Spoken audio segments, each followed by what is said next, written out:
হযরত আবু বকর রাদিয়াল্লাহু তাআলা আনহু একটি যুদ্ধক্ষেত্রে গেলেন। যুদ্ধক্ষেত্রে যাবার পরে হযরত আবু বকর রাদিয়াল্লাহু তাআলা আনহুর পায়ে তীর ঢুকে গেছে।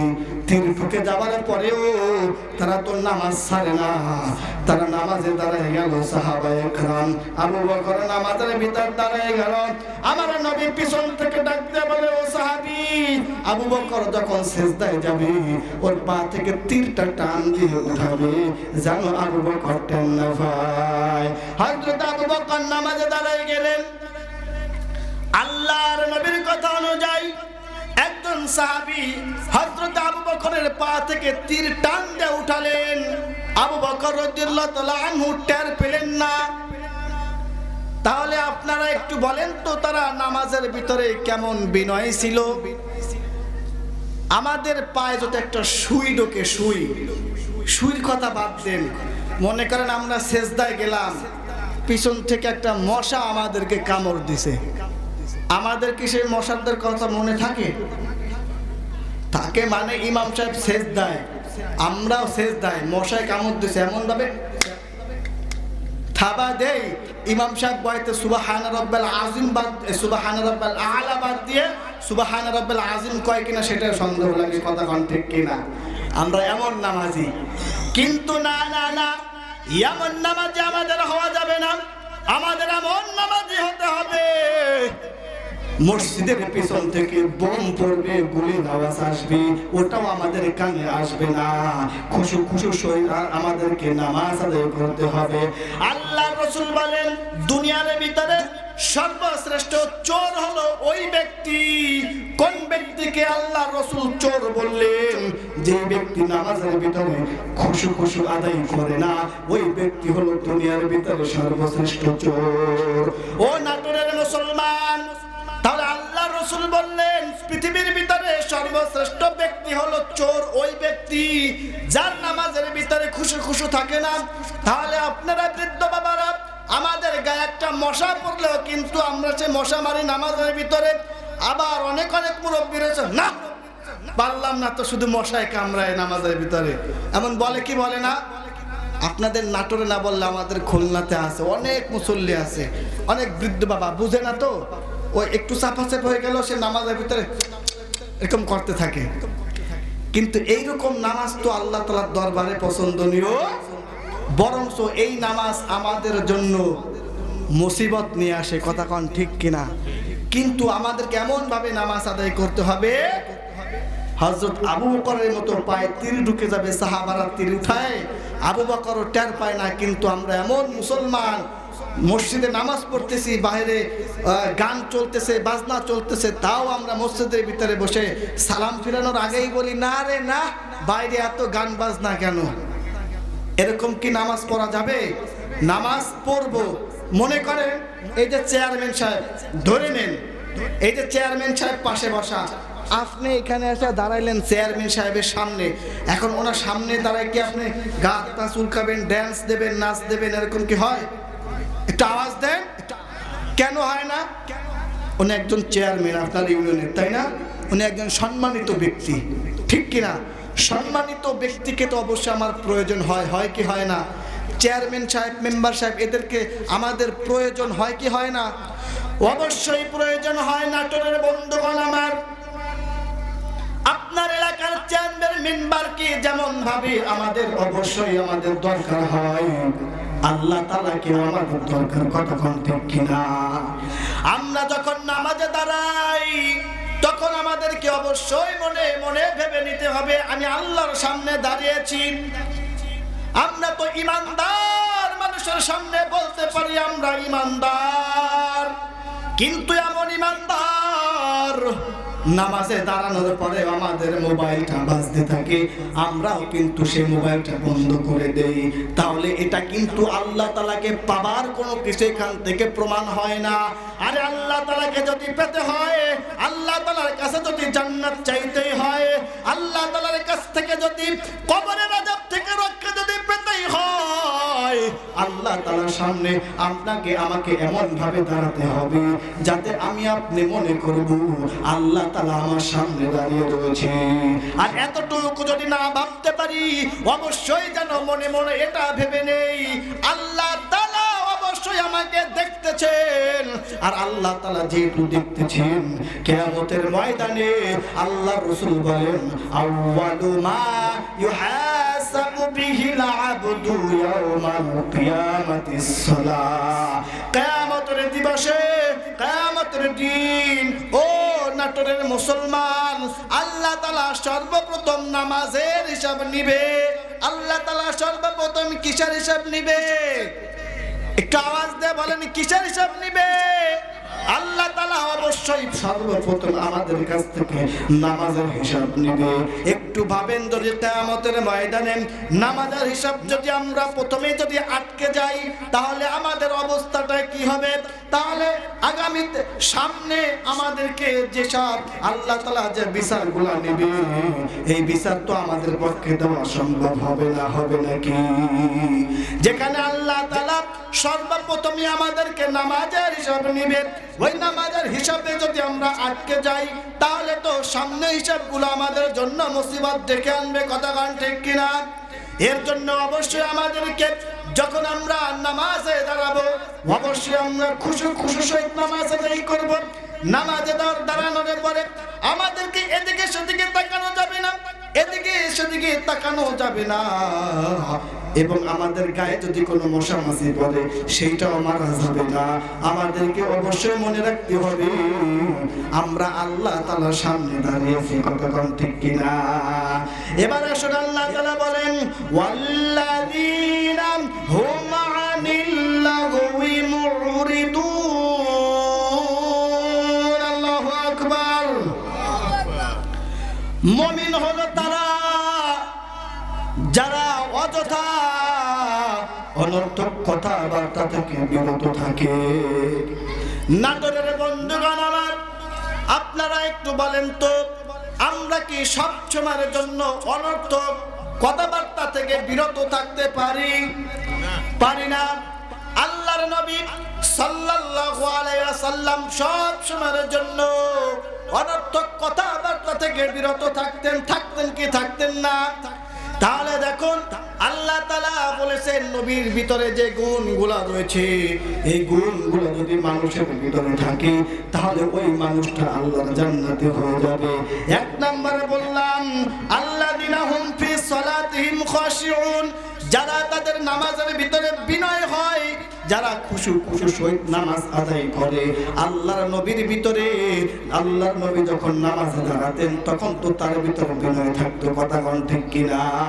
দুই নাম্বার গুণ হলো ওয়াল্লাযীনা হুম আনিল লাগওয়ি মুরিদুন, যারা অযথা বিষয় থেকে, অযথা কথাবার্তা থেকে বিরত থাকে। আমরা সকলেই জানি আপনারা আমার নবী হযরত মুহাম্মদুর রাসূলুল্লাহ সাল্লাল্লাহু আলাইহি ওয়াসাল্লাম পৃথিবীতে 63 বছরের জিন্দেগি কাটিয়ে গেছেন। 63 বছরের জিন্দেগিতে একটাও মিথ্যা কথার ছাপ তার আমলনামায় নাই, আছে নাকি? আমার আপনার নবী তো অনর্থক কথাবার্তা বলতেন না। আপনার আমার নবী তো সবার সামনে সাহাবাদেরকে সামনে নিয়ে কোরআন হাদিসের কথা বলতেন। কাউকে গালি দিতেন না, গালি দিতেন নাকি?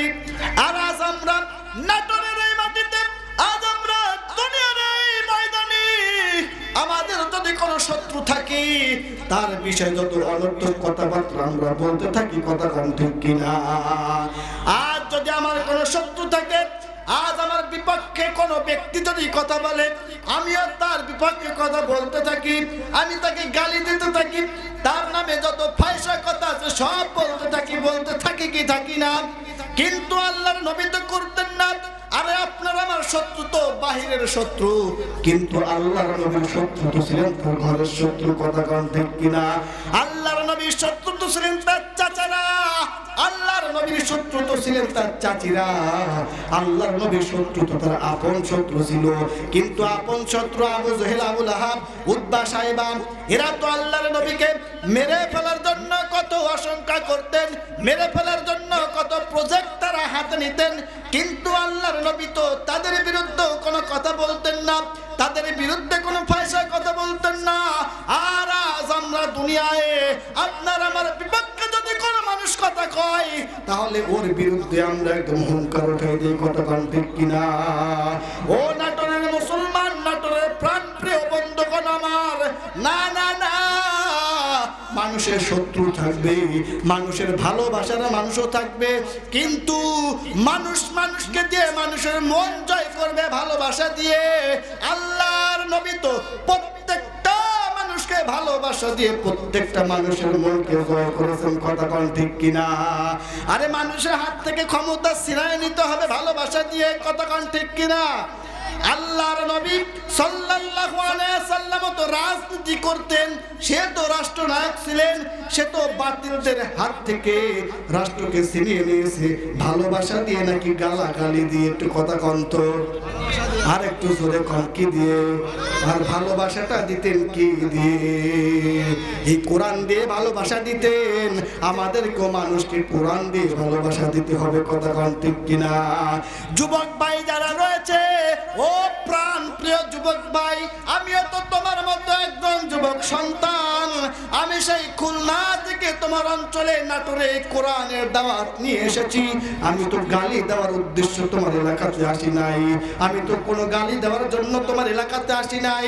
কোরআনের কথাগুলো শুনবে, কোরআনের কথাগুলো জানবে, কোরআনের কথাগুলো মানবে। এই কোরআনের কথাগুলো জানতে পারো, মানতে পারো, তাহলে তোমার জন্য জান্নাত আছে না নাই? আরো জোরে কোন আছে না নাই? কিন্তু এমন মানুষ রয়েছে যারা কোরআনের কথা বলে তাদের কণ্ঠগুলোকে স্তব্ধ করে দিতে চায়, আছে না নাই?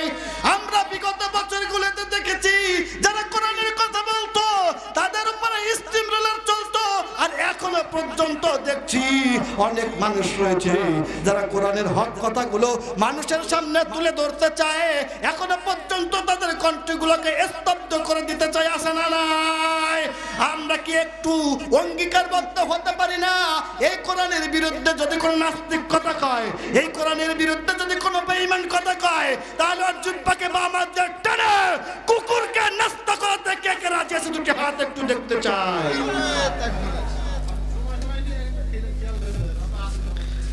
আপনারা তাকবীর দিতে জানেন? তাকবীর দিতে জানেন? কোরআনের ময়দানে মানুষ হবে অল্প। বদরের যুদ্ধে বলেন তো কতজন সাহাবী ছিল?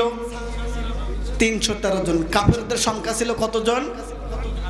3000। আল্লাহ তাআলা বিজয় কাদেরকে দান করেছিলেন? মুসলমান 313 জন, তাই না?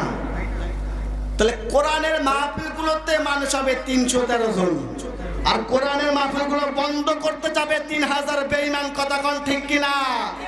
ওই 3000 বেঈমানের বিরুদ্ধে মুসলমান কোরআন নিয়ে লড়াই করবে।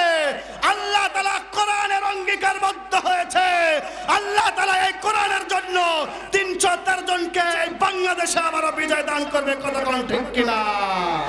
তাহলে আওয়াজ হবে সিংহের মতো, বিলালের মতো না, আওয়াজ হবে বাঘের মতো, বিড়ালের মতো। যদি আওয়াজ দেন আপনাকেও কিন্তু পালাতে হবে তাদের মতো। অতএব আমরা পালাতে চাই না, আমরা মুসলমান, আমরা মুসলমান, আমরা তো কোরআনের পক্ষে থাকতে চাই, কোরআনের পক্ষে লড়তে চাই। আরে কোরআনের পক্ষে লড়তে গিয়ে যদি জীবন চলে যায়, আমরা জীবন দিতে রাজি আছি, কিন্তু কোরআনের বিরুদ্ধে এক পাও কথা বলার সাহস আমাদের নাই, কথা কোন ঠিক কিনা? আপনারা কি রাগ করলেন? আমি কি ভুল কিছু বললাম? আমরা তো মুসলমান, মানুষ মরণশীল, কথা কোন ঠিক কিনা? এই কোরআনের জন্য আল্লামা দেলাওয়ার হোসেন সাঈদী জীবন দিয়েছে না? কথা কোন দিয়েছে না?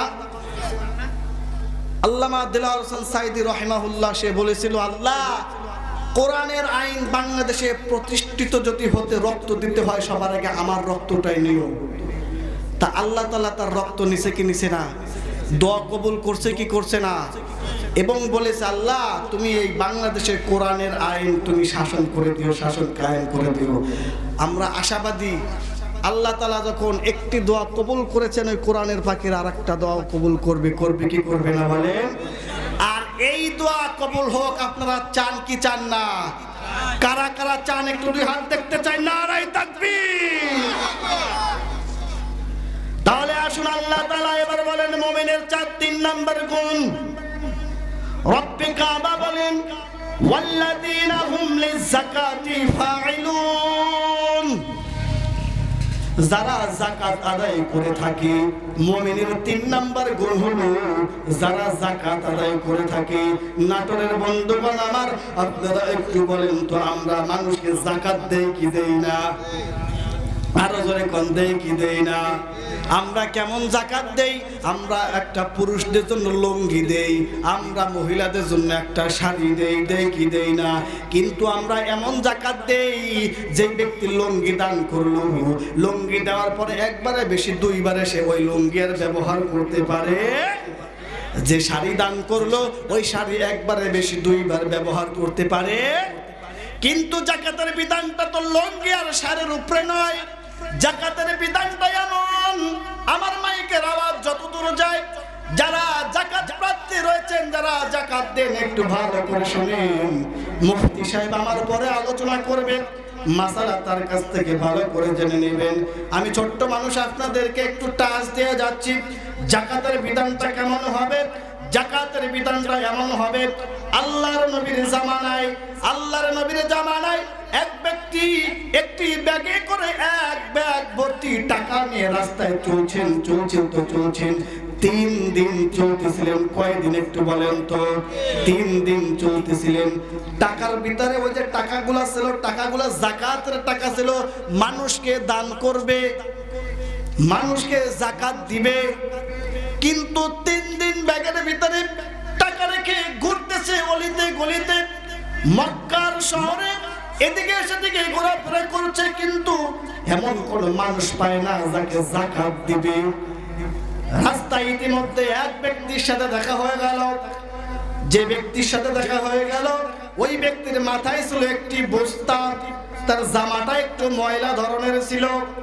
যে ব্যক্তি টাকার ব্যাগ নিয়ে হাঁটতেছিল, ওই ব্যক্তি ওই যে মাথায় বস্তাওয়ালা ব্যক্তিকে দেখে মনে একটু আশ্বাস পেলেন, আমি যাকাত দেওয়ার জন্য মনে হয় কোন একজনকে খুঁজে পেয়েছি।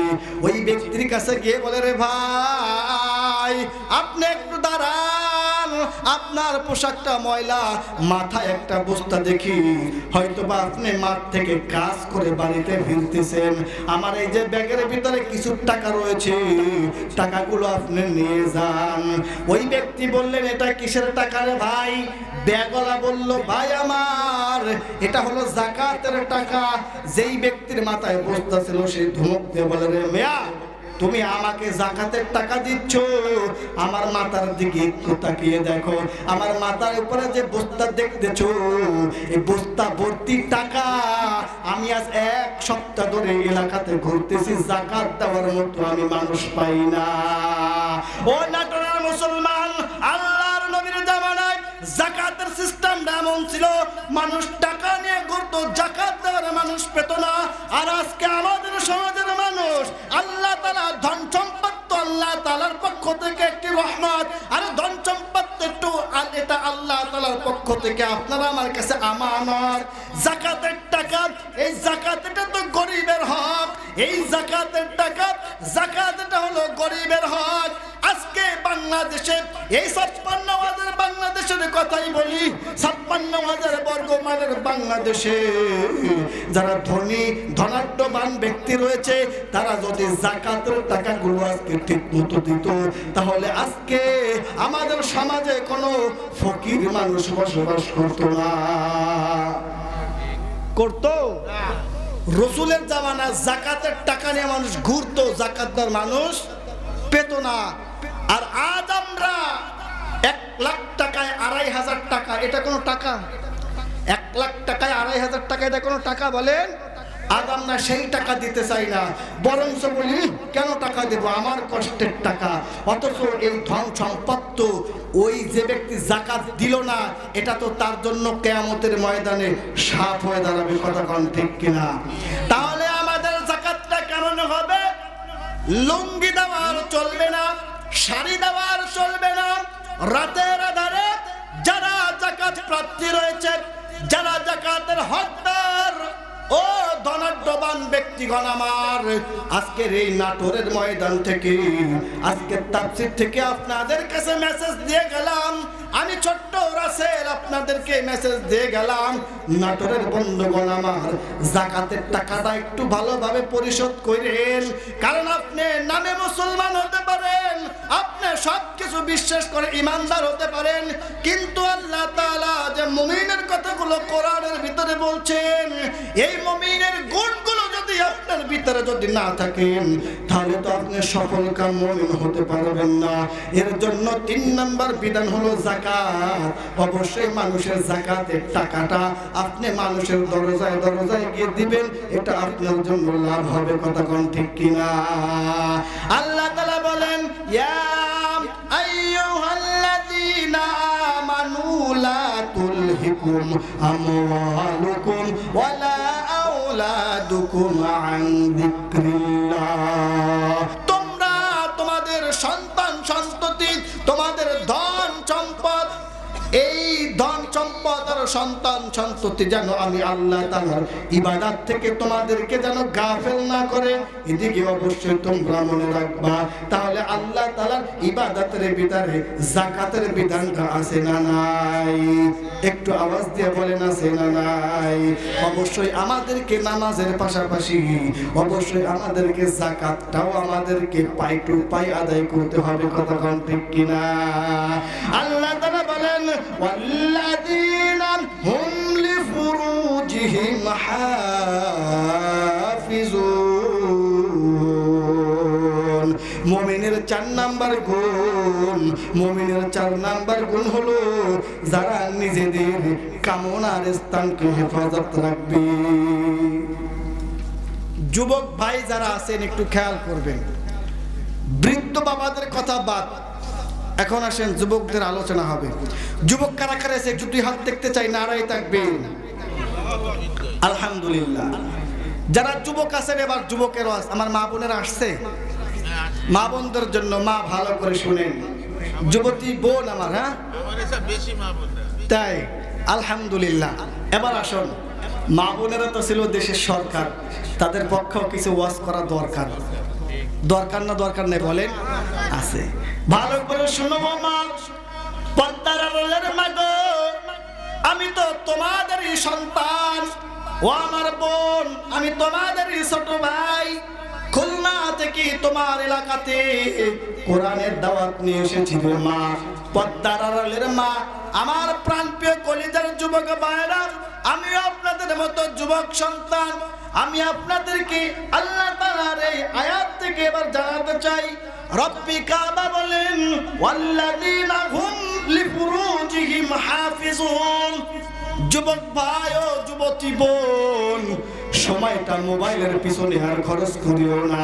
রাত জাগিয়া বয়ফ্রেন্ড আর গার্লফ্রেন্ডের সাথে মেসেঞ্জারে চ্যাটিং করিও না। চ্যাটিং এর সময় শেষ। যদি জান্নাতে যেতে হয় ফিরে আসতে হবে কোরআনের কাছে। কথা কোন ঠিক কিনা? ও যুবক ভাই, আল্লাহ তাআলা বললেন, ওয়াল্লাযীনা হুম লিফুরুজিহিম হাফিজুন। যারা নিজেদের কামনার স্থানকে হেফাজত রাখে।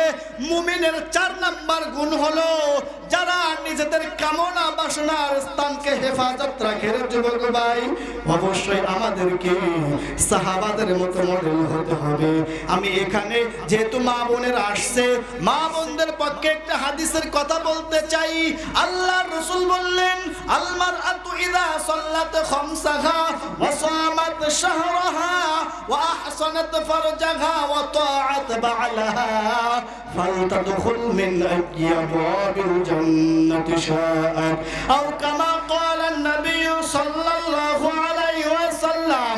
ও পদ্মার মাগো, আল্লাহর নবী তোমাদের জন্য বলেছেন, যদি 4টি কাজ করতে পারো তাহলে তোমাদের জন্য জান্নাতের 8টি দরজা খুলে দেওয়া হবে। কয়টি দরজা খুলে দেওয়া হবে? কয়টি কাজ করলে? যুবক ভাই ভালো করে শুনবেন, হাদিসের ভিতরে আপনাদের কথা চলে আসবে। আল্লাহর নবী বললেন, আল মারআতু ইযা সাল্লাত খামসাহা, ও মা, 1 নাম্বার বিষয় হলো 5 ওয়াক্ত নামাজ সময় মতো আদায় করা। মাগো, আওয়ালতেই নামাজ আদায় করতে হবে। আমাদের মা বোনেরা নামাজ ঠিকই আদায় করে, কিন্তু যোহরের নামাজ আদায় করে আসরের সময়, আসরের নামাজ আদায় করে মাগরিবের সময়, মাগরিবের নামাজ আদায় করে এশার সময়, আর এশার নামাজ আদায় করে ঘুমানোর সময়। কথা কোন ঠিক কিনা? মা, এই রুটিন আর চলবে না, তোমার রুটিনটাকে চেঞ্জ করতে হবে। তোমার রুটিন হবে আওয়াল ওয়াক্তেই তোমাকে 5 ওয়াক্ত নামাজ আদায় করতে হবে। এই রুটিনটা যদি চেঞ্জ করতে পারো, জান্নাতে যাবার জন্য 4টি কাজের ভিতরে একটি কাজ হলো 5 ওয়াক্ত নামাজ আদায় করা। 2 নাম্বার কাজ হলো আল মারআতু ইযা সাল্লাত খামসাহা ওয়া সামাত শাহরাহা, রমজান মাসে 30টি রোজা রাখা, সারা মাস রোজা রাখা। সামনে রমজান আসতেছে, আসতেছে কি আসতেছে না? আসন্ন রমজান তো আমাদের কাছাকাছি চলে এসেছে, তবে মা বোনেরা রোজা রাখায় ফাস্ট। কথা কন না কেন? আমরা পুরুষ মানুষেরা রোজা রাখি আর না রাখি, মা বোনেরা রোজা রাখাও ঘেটি দৌড়ে খাবে, খা সোনার মতো খা। রোজা রাখো না হলে বুঝতে বেটা খালি আমারে খাডাও। মহিলারা তো রোজা রাখায় ফাস্ট কিনা কন? তারা রোজা রাখায় ফাস্ট, এটা আলহামদুলিল্লাহ। কোনো কিছু হলে মান্যত করে, অমুকের জন্য 2টা রোজা রাখবো, অমুক জিনিসের জন্য 5টা রোজা রাখবো, এদিকে রোজা রাখার ভিতরে তারা ফাস্ট, আলহামদুলিল্লাহ। তাহলে 2 নাম্বার বিষয় হলো কি? রমজানে রোজা রাখা। 1 নাম্বার বিষয় 5 ওয়াক্ত নামাজ সময় মতো আদায় করা। 2 নম্বরে রমজান মাসে রোজা রাখা। 3 নাম্বার বিষয় হলো, যুবক ভাই এবার ভালো করে খেয়াল করবেন, লজ্জা স্থানের হেফাজত করা। কিসের হেফাজত করা? লজ্জা স্থানের হেফাজত করা। আসুন এবার আমরা একটু দেখি কারা কারা লজ্জা স্থানের হেফাজত করে, আর লজ্জার স্থানটা কি আমরা একটু দেখে আসেন। সামনে আসতেছে 14ই ফেব্রুয়ারি। আশা করছি এবছর 14ই ফেব্রুয়ারিটা সেইভাবে আদায় হবে না, হবে? কারণ আমরা জানি পবিত্র একটা দিনে এবারে 14ই ফেব্রুয়ারিটা উদযাপন হচ্ছে। কেমন জানি লাগতেছে না, এবার আর সেই আগের মতো আর মজা আর এখন আর হবে না। হবে হবে না। রমনা পার্কের গাছের গোড়ায় বসছে ওরা জোড়ায় জোড়ায়, রমনা পার্কের গাছের গোড়ায় বসছে ওরা জোড়ায় জোড়ায়। যায় নাচে না মানুষ না পশু, যায় নাচে না মানুষ না পশু, ওদের আচরণ চলা ফেরায়। রমনা পার্কের গাছের গোড়ায় বসছে ওরা জোড়ায় জোড়ায়। আছে না নাই? ও যুবতী বোন আমার, যুবক ভাই আমার, তোমার লজ্জাস্থানকে হেফাজত করতে হবে। লজ্জাস্থানের হেফাজত যদি করতে পারো, মুমিনের 4 নম্বর গুণের ভিতরে তুমি পরিহিত হবে। ও যুবতী বোন আমার, যুবক ভাই, যৌবনটা মোবাইলের পেছনে খরচ করা যাবে না। বয়ফ্রেন্ড আর গার্লফ্রেন্ডের সাথে রাতের বেলায় চিটিং করার সুযোগ নাই। তোমার লজ্জা স্থান তোমাকে হেফাজত করতে হবে। ও যুবক ভাই, লজ্জা বলতে আপনি আমি কি বুঝি? শুধু কি প্রেমিকার সাথে দেখা করে প্রেমিকার হাত ধরে প্রেমিকার গাল ধরলেই কি আমাদের লজ্জা হয়? না না না, আমার চরিত্র সম্পর্কে আর কেউ জানুক আর না জানুক, আমি আর আমার আল্লাহ জানে। কথা কোন ঠিক কিনা? চরিত্রকে অবশ্যই শুদ্ধ করতে হবে, চরিত্রকে অবশ্যই আমার নবীওয়ালাদের মতো চরিত্র করতে হবে। আমার চরিত্রটাকে কোনো মেয়ের কাছে বিক্রি করা যাবে না, কারণ আমি যদি আমার এই চরিত্র বিয়ের আগে কোনো মেয়ের কাছে বিক্রি করে দেই, তাহলে কিন্তু আমার কপালেও বিয়ের পরে আমার চরিত্র যেমন থাকবে তেমন চরিত্রওয়ালা মেয়ে কিন্তু আমার কপালে জুটবে। কথা কোন ঠিক কিনা? ও যুবতী বোন আমার, লজ্জা স্থানের হেফাজত করতে হবে, কারণ লজ্জা স্থানের হেফাজত যদি না করো, পতিতাদের মতো কিন্তু তোমাদের অবস্থা হবে। কথা কোন ঠিক কিনা?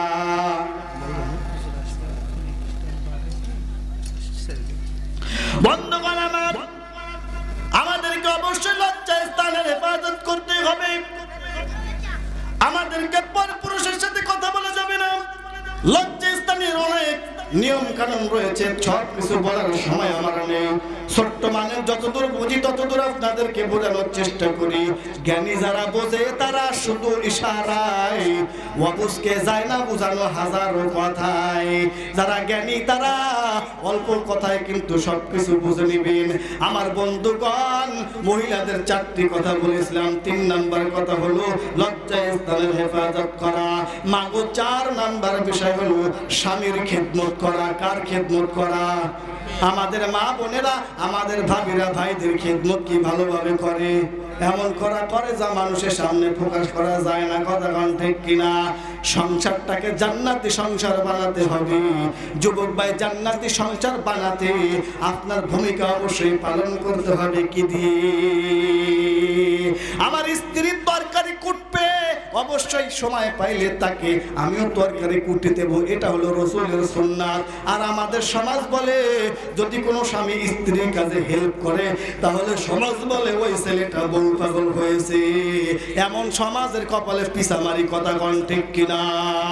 আমার সংসার জান্নাতি বানাতে হলে আমাকে ভূমিকা পালন করতে হবে। কথা কোন ঠিক কিনা? সমাজ কি বললো সেটা দেখার বিষয় নয়। সমাজ একজন মানুষকে 2টি বিষয় অবগত করে। একটি বিষয় অবগত করে একটি কাজ করার পূর্বে। মনে করেন আমার বয়স 29 বছর। কয় বছর? আমার 2টা বাচ্চা আলহামদুলিল্লাহ। আমার একটা মেয়ে একটা ছেলে। আমার বড় মেয়ের বয়স 5 বছর, ছোট ছেলের বয়স 2 বছর। তাহলে আমি মনে করেন আলোচনা করি। আলোচনা করার আগে আমাকে কিছু কিছু লোক বলতো পারবা না, পিঠে থাবা দিয়ে বলতো পারবা না। এখন যেই তাকে ঘন্টার পর ঘন্টা আলোচনা করা যাচ্ছে, আলোচনা করতেছে, আবারও পিছনে থাবা দিয়ে বলে আলহামদুলিল্লাহ ভালো হইতো। তাহলে একটি মানুষকে 2 বার উপদেশ দেয়। আলহামদুলিল্লাহ, হুজুর চলে আসছে, আমি আর বেশি সময় বাড়াবো না। তবে আমি একটু আপনাদেরকে বলতে চাই যে গুণের কথাগুলো বলতেছিলাম। 4 নাম্বার গুণের কথা আমরা বলেছি। 5 নাম্বার গুণটি হলো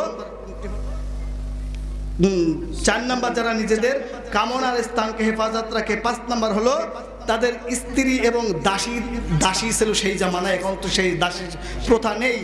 স্ত্রীদের সাথে ভালোবাসা করতে হবে। এটা যদি তারা না করে তাহলে তারা অন্য মানুষের কাছে তারা অপমান অপদস্থ হবে। এর জন্য আমরা সবাই স্ত্রীকে ভালোবাসবো, স্ত্রীরাও আমাদেরকে ভালোবাসবে। আল্লাহ পাক রব্বুল আলামিন আমাদের সকলকে ইসলামের পথে কবুল করুন।